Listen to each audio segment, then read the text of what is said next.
Alright, welcome back to my channel. So this video is going to be about a couple of Core21 spoilers and how they relate to Song of Creation.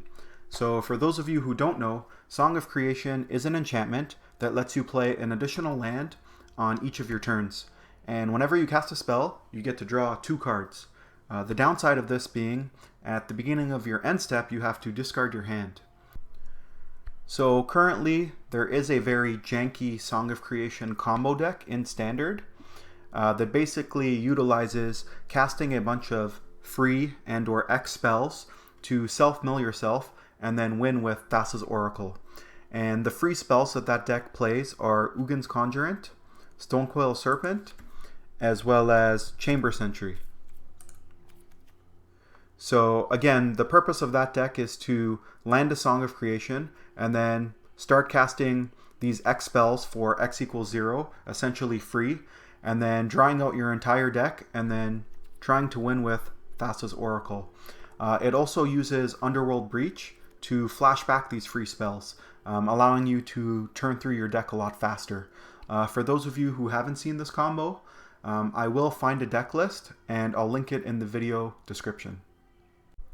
So the first Core21 spoiler that I wanted to bring up is Tormod's Crypt. And this is basically a 0 mana artifact. So again, another free spell. So currently with what I just described, that janky self-mill Song of Creation deck has access to 12 free spells. So bringing Tormod's Crypt into the mix is going to give it access to 16 free spells. So I think that'll really up the consistency of the deck, and I'm excited to have some people try that out and see how that works. The other spoiler that I'm really excited about is Azusa, Lost But Seeking. And this is a legendary creature, and it allows you to play 2 additional lands on each of your turns. So this card is phenomenal. So I'm really excited to be able to have this card in Standard and to increase the consistency of a deck that I've been playing. And this is the deck in a nutshell. And with my version of the deck, I'm not really going for the free spells route. I'm actually trying to maximize playing additional lands and actually casting spells for their mana cost, but still trying to self-mill myself and then trying to win with Thassa's Oracle and or Jace, Wielder of Mysteries. So with my version of the deck, it does run, but it doesn't run as consistent as it could. I was really hoping to run something like a Wayward Swordtooth in Historic, but now that Azusa's been spoiled, I can actually probably play my deck in Standard, so I'm super excited. So, you know, Song of Creation lets you play an additional land on each of your turns. Azusa lets you play 2 additional lands on each of your turns. And then you also have Dryad of the Elysian Grove, and this creature is not legendary, and it also allows you to play an additional land on each of your turns. So all these actually stack up, and you can play multiple lands on your turn. This deck also plays Uro. You know, you'll cast an Uro if you have Song of Creation out. You'll get to draw, you know, a ton of cards with that interaction, and then Uro also lets you put a land into play, untapped notably. Growth Spiral, this card lets you put a land into play, untapped once again. So yeah, I will actually play this deck a little bit to kind of show you the problems that it has. But once Azusa gets released and I add it to the deck, I think this deck is gonna, you know, not be a tier 1 deck, of course, but I think it's going to be a really fun janky combo to play. And it kind of attacks on a different axis, because the other Song of Creation deck, it's really weak to Graveyard Hate. Because that deck uses Underworld Breach to basically try to flash back your free spells and to churn through the deck, a little bit of Graveyard interaction might slow the deck down. Whereas my deck, it's not really focusing on the graveyard. So again, it's attacking on a little bit of a different axis. So I think both decks will be good. And again, I'm just really excited to have Azusa in Standard. Alright, so a couple of other things I wanted to bring up. and hopefully you guys noticed, but my setup has changed a little bit. That way the lighting situation would improve. And somebody from Reddit actually reached out to me, who is now a subscriber of the channel. So a big shout out to you for, giving me that suggestion and, increasing the lighting for my videos. Another thing I wanted to mention was a couple of days ago, I actually hit Mythic rank. I was around rank 202. I haven't played since. Looks like I'm at 484 now. But once I reach Mythic, I really don't care about my rank after that. I just like to reach it and then just play whatever and have fun. So let's take this deck into the queue and let's see how it works out. So currently this deck has a very low success rate, a very low win rate. It typically works, I want to say, 10 to 15% of the time. So again, that's why I'm really excited about Azusa, because I think it'll fix the problems that the deck has. And we're going first, and I like this hand. It's not bad. We'll just start off with the Scryland. Song is good, and it's the main engine of the deck. And this is kind of a weird play that I'm making, scrying it to the bottom. But I do just want to hit more lands before I play Song. And this deck is very, very mana hungry, which is the reason why I'm doing that. Yeah, I'll pay the life, why not? Even though I'm up against a probably a mono red, a very aggressive deck.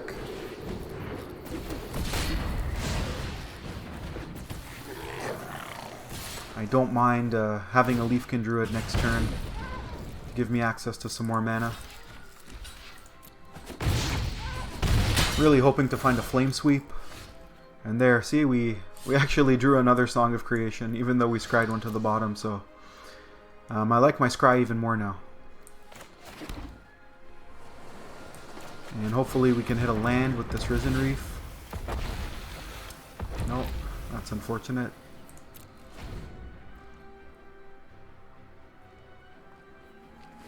I will block with the Risen Reef if they offer a trade with the Squirt Spitter.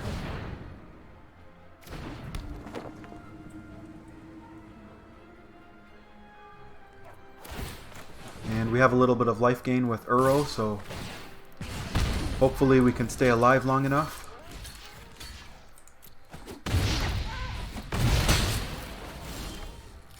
Okay, a third Song of Creation.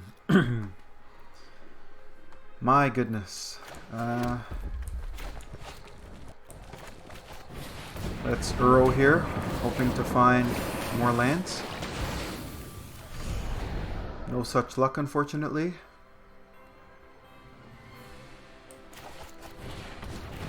I will play the Grazer, even though I don't have a land to bring out with it. And this is really unfortunate. I'm playing a lot of lands in this deck. I think 26 or 27, so missing land drops really sucks.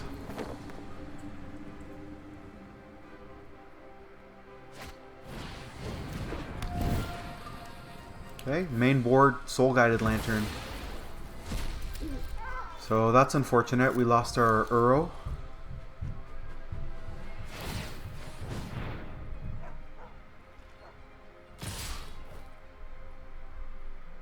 I'm going to take the damage here, because if they play Obosh eventually, I do want to leave this back to potentially mitigate more damage. Blast Zone was great. Blast Zone gets rid of both these, as well as my own Grazer, but that's okay. And I'm going to play this Oracle. Hopefully finding another blue source for this Jace. Did not find a blue source, but found Flame Sweep. So do I want a Blast Zone or do I want a Flame Sweep? This is interesting.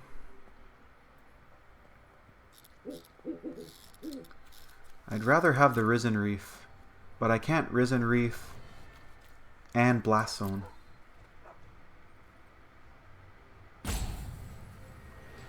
This is a really tough decision. I think I'm going to go with the Flame Sweep, even though I have Blast Zone.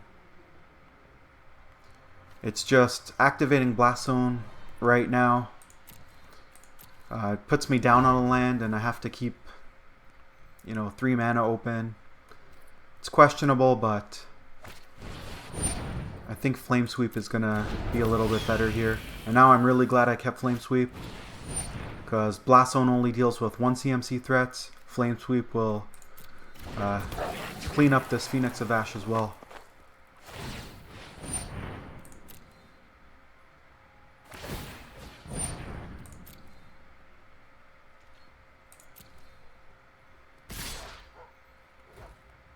And we're still alive here, but barely. So luckily this has reach. We can't block these, unfortunately, so we're guaranteed to take 6. And I'm just going to give up my Oracle because I do want more mana.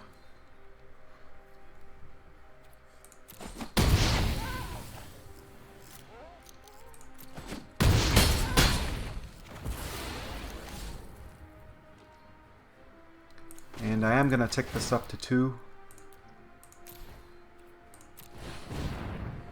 Eventually I would like to get it to 3 if we survive long enough. That way I can get rid of these banners as well as an escaped Phoenix of Ash. So Flame Sweeping instant speed. I'm just going to pass my turn. And Flame Sweep when they move to attackers.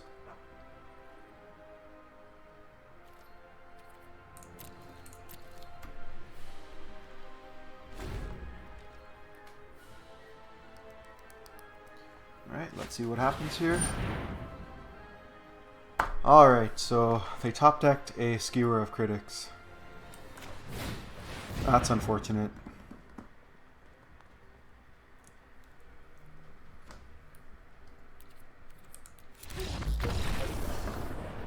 Alright, so let's try again. Hopefully I can get the combo off at least once. As I said, the chances of it going off are quite low, but when it does, it's actually really cool.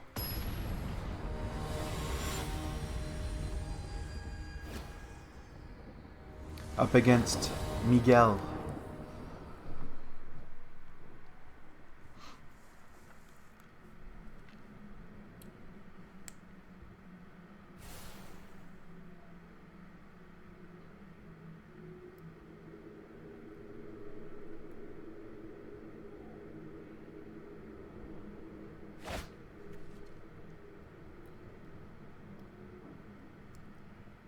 Yeah, I don't mind keeping this hand.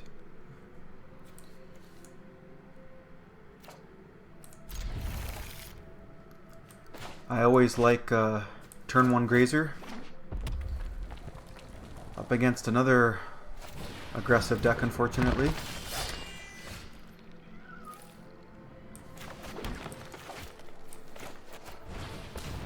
Hopefully we can find some more lands on top. Yeah. Keep that.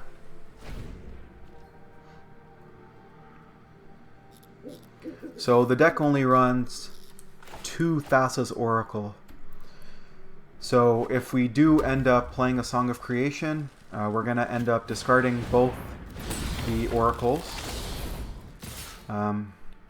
Actually, it might run 3, I can't remember now. But if it does run 2 and we end up discarding both of these, we'll have to try and win with the Jace, Wielder of Mysteries.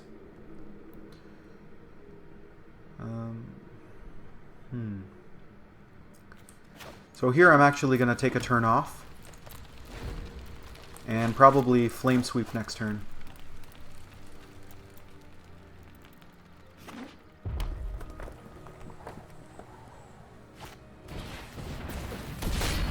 But yeah, if we end up just drawing all our self-mill win conditions, the deck kind of falls apart. So hopefully we can find a Song of Creation before we find the rest of our self-mill win conditions.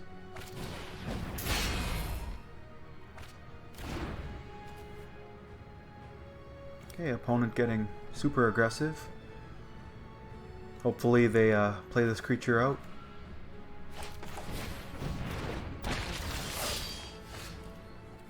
Okay, and we can still hold up Flame Sweep.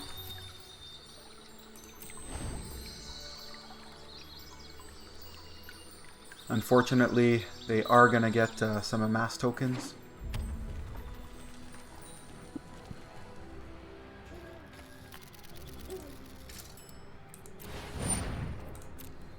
Okay, perfect. They played that before going to attacker step, so...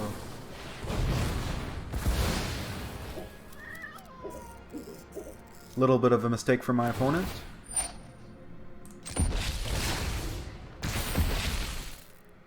And I'm not going to fetch here.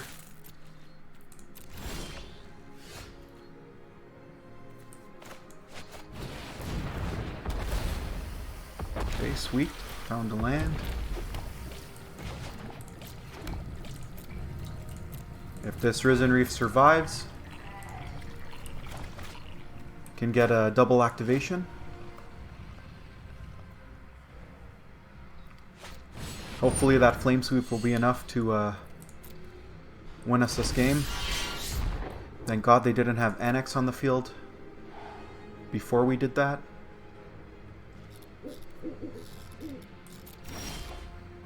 Okay, we did find a Song of Creation. So I think I'll go for that next turn. Yeah, sweet. More lands. Oh, that's great. That is great. So I will fetch now. I was planning on playing a Thassa's Oracle, but you know, triple Risen Reef activation. Can't complain.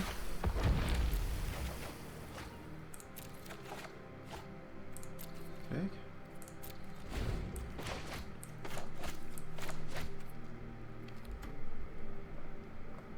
Might hold off one more turn before playing the Song of Creation.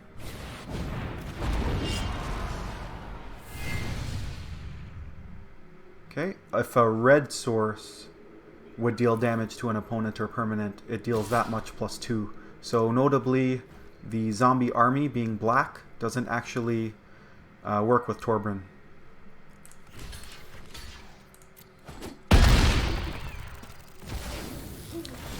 Of course, if they have an Embercleave, we're just screwed.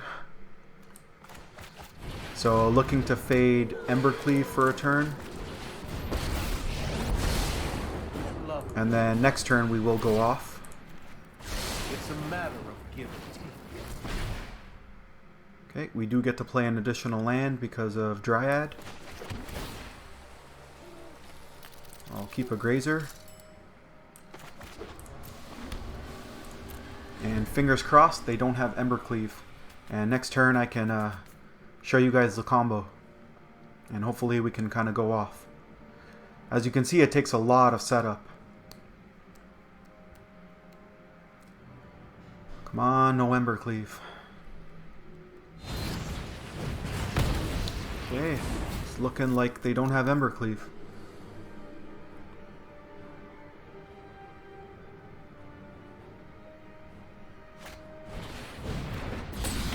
Okay, perfect.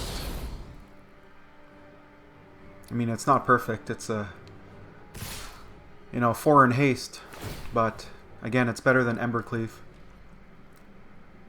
So definitely gonna block here.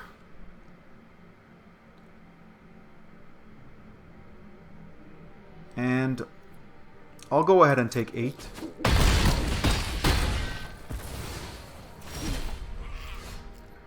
Okay, great. So in Song of Creation, Should I double Song of Creation? I don't think so. I'm gonna try to hit an Uro here. Always an answer. Okay.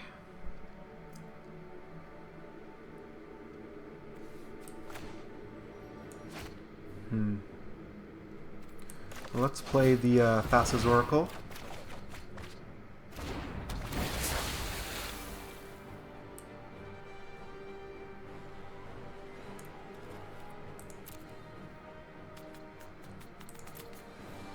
I'll take a Dryad because I want to be able to play more additional lands. So land drop, land drop. Play another Oracle as a blocker.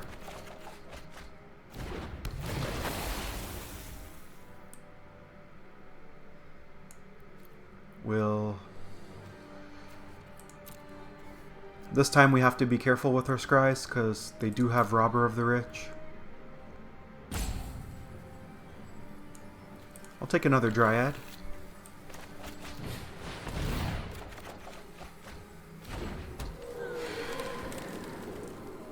That was a mistake. I should have taken the Uro actually, because I would have ended up discarding my hand, and then I could have escaped it. So that was a little bit of a punt.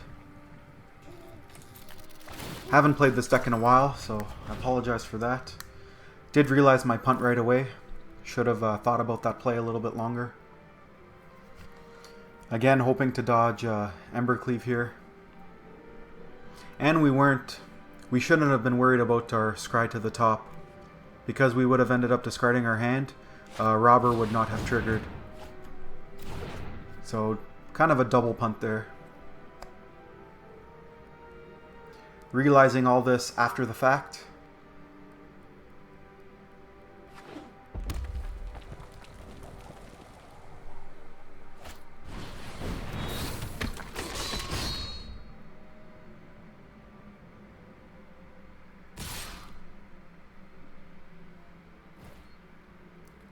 Okay, we will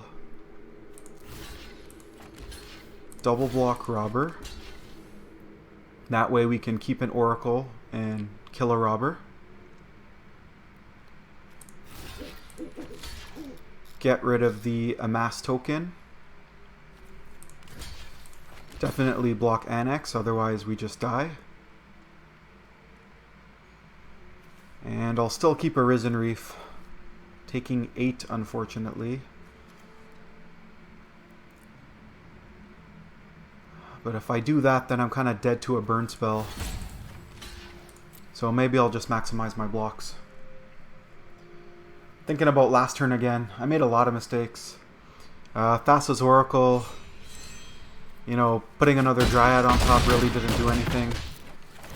I was thinking I was going to draw the Dryad, but obviously that's not the case. So yeah, I made a lot of mistakes that last turn. So let's slow it down a little bit and really think about my play this turn, assuming I'm able to draw a non-land card, which thank goodness I did.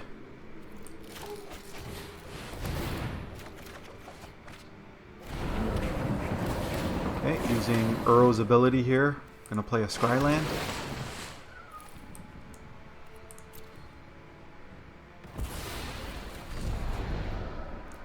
And I'm gonna scry again.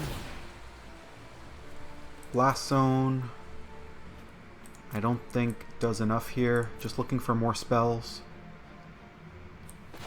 So I'm going to Growth Spiral here.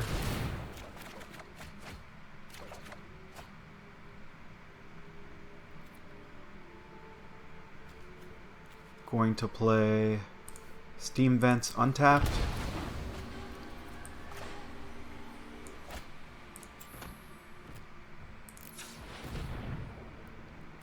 Gonna play... Probably should play an Uro actually. Before going any further, I think this is my safest bet.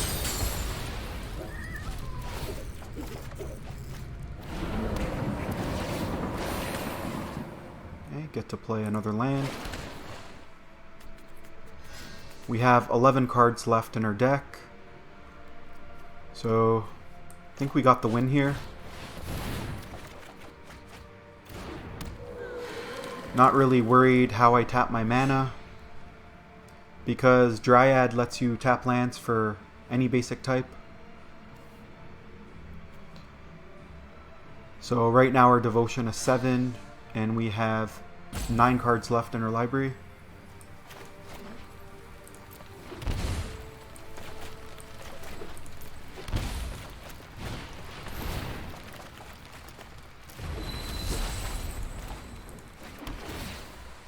And it doesn't really matter here.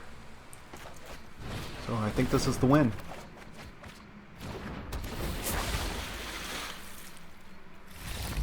Yeah, sweet. And there you go. There's the combo in a nutshell. Takes a ton of setup, but when it works, it's super sweet. So yeah, I hope you enjoyed this video. I'm just going to cut it off here. I have some other things to take care of, and I'm getting kind of hungry. It's dinner time soon. So yeah, thanks again for watching.